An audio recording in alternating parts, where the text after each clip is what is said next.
Top quality और consistent performance के लिए सिर्फ सिल्वर पंप नाम याद रखना।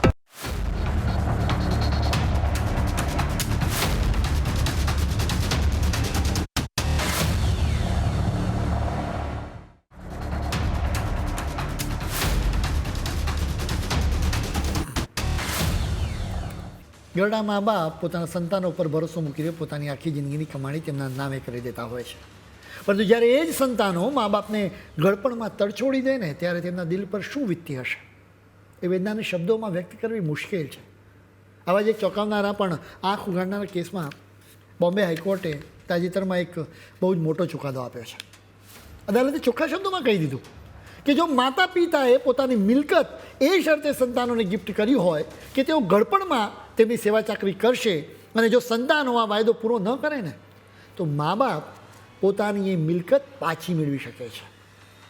આ નિયમ ત્યારે પણ લાગુ પડે છે જ્યારે મા બાપ પોતે આર્થિક રીતે સક્ષમ હોય. આ આખો કિસ્સો મુંબઈના લોઅર પરેલ વિસ્તારનો છે. કાર્યકારી ચીફ જસ્ટિસ રવિન્દ્ર ધુગે અને જસ્ટિસ ગૌતમ અખંડની બેન્ચ સમક્ષ 42 વર્ષની એક વ્યક્તિએ અરજી કરી. તેણે ટ્રિબ્યુનલના આદેશને પડકાર્યો. ટ્રિબ્યુનલે તેને પોતાનો લોઅર પરેલનો ફ્લેટ તેના 68 વર્ષના પિતાને પાછો સોંપી દેવા માટે આદેશ આપ્યો હતો. આ કેસમાં પિતા વ્યવસાય ઝવેરી છે. તેમણે માર્ચ 2005માં આ ફ્લેટ ખરીદ્યો હતો, જ્યાં તેઓ પોતાની પત્ની, દીકરા અને દીકરાના પરિવાર સાથે રહેતા હતા. 18 વર્ષ સુધી સાથે રહ્યા પછી પિતાએ 8મી મે 2023ના રોજ એક ગિફ્ટ ડીડ બનાવીને આ ફ્લેટ પોતાના દીકરાના નામે કરી દીધો. આ ગિફ્ટ ડીડમાં માત્ર એટલી જ શરત હતી કે દીકરો માતા પિતાની પાયાની જરૂરિયાતોનું ધ્યાન રાખશે અને તેમને સાચવશે. મિલકત નામે થતાં જ સ્થિતિ બદલાઈ ગઈ.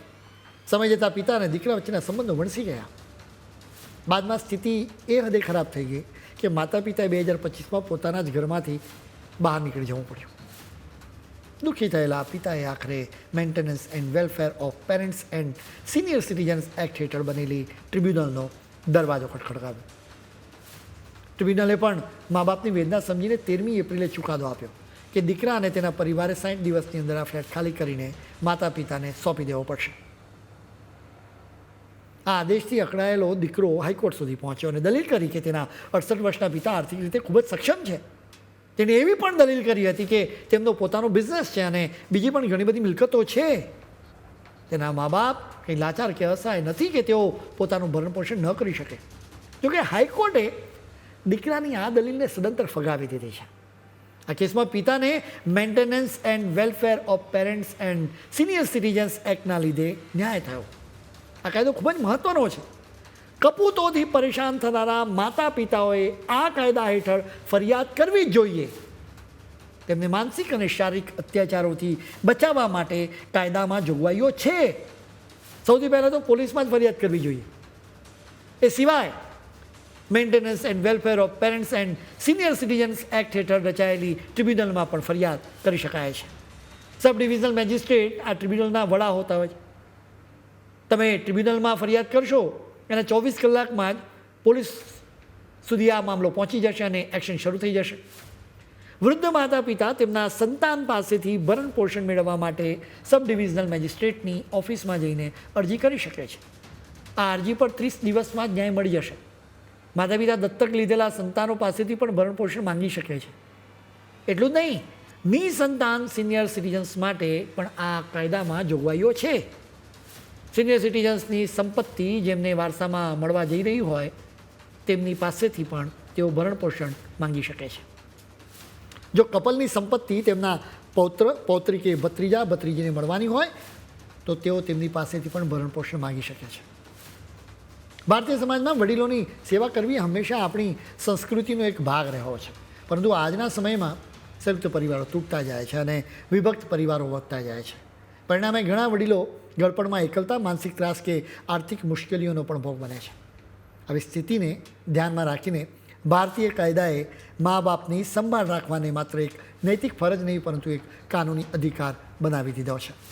સુપ્રીમ કોર્ટ અને વિવિધ હાઈકોર્ટના ચુકાદાઓ વડીલોના સ્વાભિમાન, સુરક્ષા અને મિલકતના હકોનું રક્ષણ કરવા માટે બહુ કવચ બન્યા છે.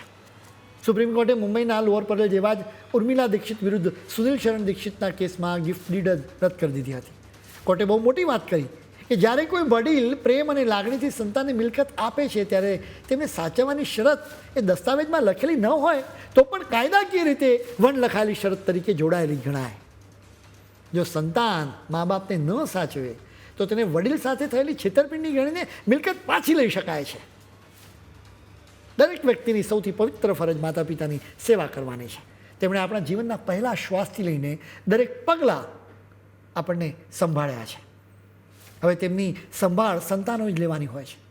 તેમના જીવનની સંધ્યાએ સંતાનોએ સહારો બનવો જ જોઈએ. ભાગદોડભરી જિંદગીમાં આપણે ભૂલી ગયા છે કે જીવનનું ખરું સુખ સંપત્તિ કે અધિકારોમાં નથી, બલકે આપણા માતા પિતાના ચહેરા પરના સ્મિતમાં જ સુખ રહેલું છે. કેમ કે તેમના આશીર્વાદથી મોટું કોઈ ધન નથી હોતું, તેમના આશીર્વાદથી મોટી કોઈ શક્તિ નથી. આપણે સૌ આપણી ફરજને નિભાવીએ, માતા પિતાની સેવા કરીએ, કેમ કે તેમની સેવા જ આપણો ખરો અને કાયદાકીય ધર્મ બને છે.